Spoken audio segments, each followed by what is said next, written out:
ভেটকি পাতুরি তো আমরা সবাই খেয়েছি, অনুষ্ঠান বাড়ি হোক বা বাড়িতে বানানো হোক। আজকে ভাবলাম কাতলা পাতুরি করলে কেমন লাগে, তাই নিয়ে চলে আসলাম কাতলা পাতুরির রেসিপি। মাছটা কতটা সফট হয়েছে নিশ্চয়ই দেখে বুঝতে পারছেন। তাহলে চলুন দেরি না করে রেসিপিটা আপনাদের সঙ্গে শেয়ার করে নিই। প্রথমেই এখানে আমি কাতলা মাছের পেটিগুলোকে নিয়ে নিয়েছি। এক্ষেত্রে কিন্তু পেটিগুলো নিলেই ভেটকি মাছের মতো ফিল পাওয়া যাবে।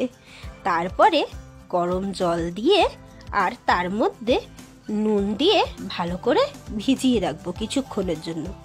গরম জলটা কিন্তু আমি উষ্ণ গরম জল নিয়েছি, ফুটন্ত গরম জল নেওয়ার দরকার নেই।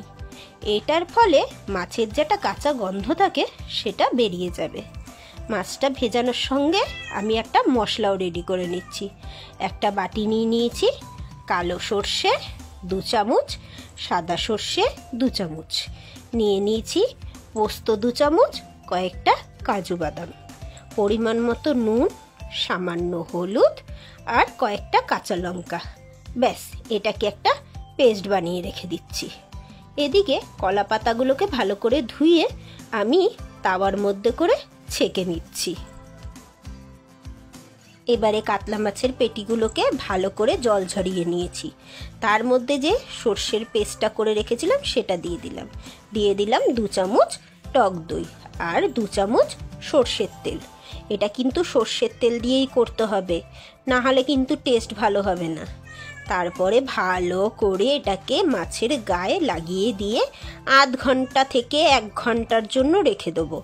আপনাদের হাতে যদি সময় বেশি থাকে আরও বেশিক্ষণ রাখতে পারেন বা ওভারনাইটও রেখে দিতে পারেন ফ্রিজের মধ্যে। এবারে একটা করে কলা পাতা নিয়ে নিচ্ছি, তার ঠিক মাঝখানে 1 পিস করে মাছ আর ওই যে সর্ষের পেস্টটা ওটাকে ভালো করে দিয়ে দিচ্ছি। একটা করে কাঁচা লঙ্কা দিয়ে ভালো করে ফোল্ড করে নেব প্যাকেটের মতো। প্রথমে 2 সাইডটা কলা পাতা আটকে দিয়ে তারপরে উল্টো দিকের 2 সাইড আটকে ভালো করে সুতো দিয়ে বেঁধে নিয়ে একটা প্যাকেট মতো বানিয়ে নেব।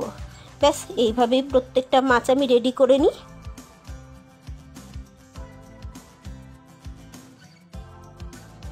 এই যে প্রত্যেকটা একইভাবে আমি প্যাকেটের মতো বানিয়ে নিয়েছি।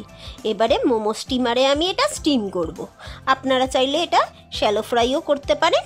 তাওয়ার মধ্যে সামান্য তেল দিয়ে এপিট ওপিট ঢাকা দিয়ে ভেজে নিতে পারেন। জল দিয়ে আমি স্টিমারটা রেডি করে নিলাম, নিচের জলটা ফুটে গেছে। এবারে একটা একটা করে আমি পাতার প্যাকেটগুলোকে সুন্দর করে সাজিয়ে দেবো।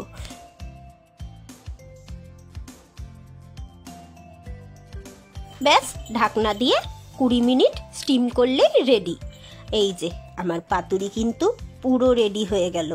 কেমন লাগলো জানাবেন।